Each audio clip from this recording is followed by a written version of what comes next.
আল্লাহর হাবিব সাল্লাল্লাহু আলাইহি ওয়াসাল্লাম তার সাহাবী হযরতে তামিম দারি রাদিয়াল্লাহু তাআলা আনহু এর বর্ণিত সেই ঘটনাটা সাহাবায়ে কেরামদেরকে শোনালেন। আরব থেকে আমাদের একটা দল, আমরা একটা সমুদ্রে গেলাম। যাওয়ার পরে সমুদ্রের মধ্যে অনেক বেশি ঝড় তুফানের কারণে আমরা আমাদের রাস্তা হারিয়ে ফেললাম। রাস্তা হারিয়ে ফেলার পরে আমাদের যে নৌকা ছিল, আমাদের যে জাহাজ ছিল, এইটা সমুদ্রের মধ্যে বিভিন্ন দিক দিগন্তে ছুটতে লাগলো। এইভাবে চলতে চলতে 1 মাস অতিবাহিত হয়ে গেল। 1 মাস অতিবাহিত হয়ে যাওয়ার পরে আমাদের এই জাহাজটা একটা দ্বীপের মধ্যে গিয়ে ভাসলো। এই দ্বীপের মধ্যে যখন ভাসলো তখন আমরা ওইখানে একজন প্রাণীকে দেখতে পেলাম। একটা প্রাণী আমরা দেখতে পেলাম, যে প্রাণীটার শরীরের মধ্যে একেবারে পশম দিয়ে ভরা ছিল, পুরাটাই পশম। মানে পশমের কারণে আর দেখা যাচ্ছে না তার শরীরের ভিতরে কি আছে না আছে, কিচ্ছু দেখা যাচ্ছে না। তো তামিম দারি রাদিয়াল্লাহু তাআলা আনহু তিনি জিজ্ঞেস করলেন, কি ব্যাপার, তুমি এখানে কেন, তুমি এখানে কি করো? সে বলল, আনাল জাসসাসা, আমি হচ্ছি গুপ্তচর, আমি হচ্ছি গোয়েন্দা। তামিম দারি জিজ্ঞেস করলেন, তুমি কার গোয়েন্দা? তখন সে বলল, তোমরা এই যে কামরা দেখতেছো, একটা ঘর দেখতেছো, এটার ভিতরে যাও, তাহলে বুঝতে পারবা যে আমি কার গোয়েন্দা।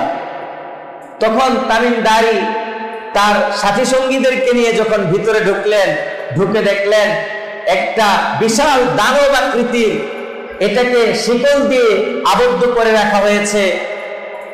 এর একটা চোখ আছে, আরেকটা চোখ কানা, একটা চোখ যেটা নাই সেটা আঙুরের মতো এরকম ফুলে আছে। তখন তারা গিয়ে জিজ্ঞেস করলো, তুমি কে, তুমি এখানে কি করছো? তখন সে বলল, আমি তোমাদের উত্তর পরে দিব, প্রথমে তোমরা আমার 3টা প্রশ্নের উত্তর দাও। 1 নাম্বার প্রশ্ন হচ্ছে, বাইসানের যে খেজুর গাছ আছে, ওই সমস্ত খেজুর গাছে এখনো কি খেজুর হয়? এটা ছিল দাজ্জালের 1 নাম্বার প্রশ্ন। তখন তামিম দারি এবং ওনার সাথীরা বললেন, হ্যাঁ, এখনো বাইসানের সেই খেজুরের বাগানে খেজুর হচ্ছে। দাজ্জালের 2 নাম্বার প্রশ্ন ছিল যে তাবারিয়া উপসাগর জানাও। তখন তামিম দারি বললেন, তোমাকে আমরা কি খবর জানাবো, এই সাগরের মধ্যে তো অনেকগুলো দিক রয়েছে।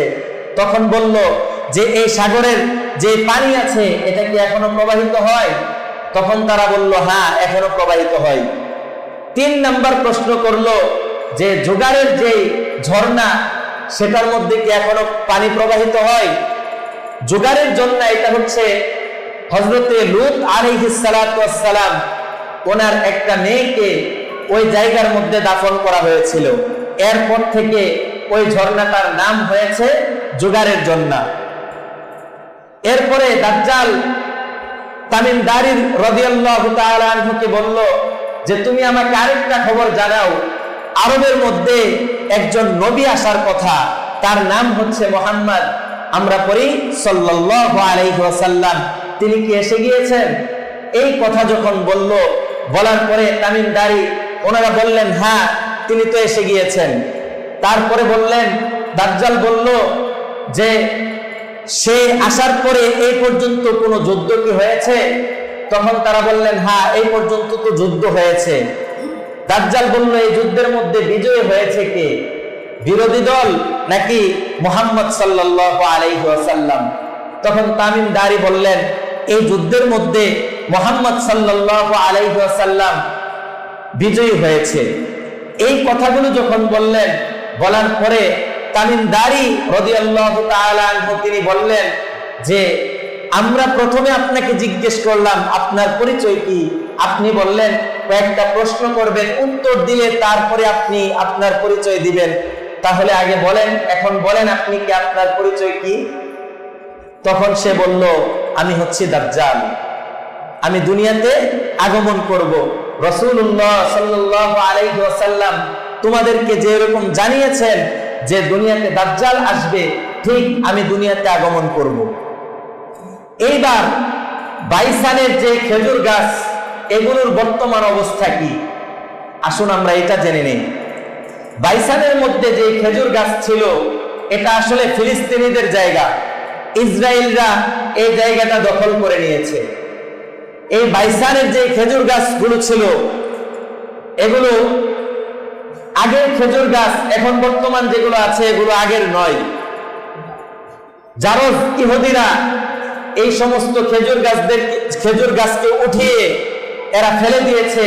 এরা মরক্কো থেকে কিছু খেজুর গাছ এনে এই জায়গার মধ্যে এরা লাগিয়ে দিয়েছে। এখন কেন করেছে, এদের স্বার্থ কি, এটা পরে বলবো। 2 নাম্বার হচ্ছে তাবারিয়া উপসাগর। এই যে তাবারিয়া উপসাগর, এটাও ফিলিস্তিনিদের জায়গা ছিল। ইহুদিরা এই জায়গাটাও দখল করে নিয়েছে। এখন এই জায়গাটাও এদের দখলে আছে। 3 নাম্বার হচ্ছে জোগাড়ের ঝর্ণা। এটাও ইসরায়েলের ইহুদিরা দখল করে নিয়েছে। এটা এখন এদের আয়ত্তাধীন আছে। এখন প্রশ্ন হলো, এই যে 3টা জিনিসের কথা বললাম, এগুলোকে আসলে নেওয়ার কারণ কি? কেন এরা এগুলোকে নিয়েছে?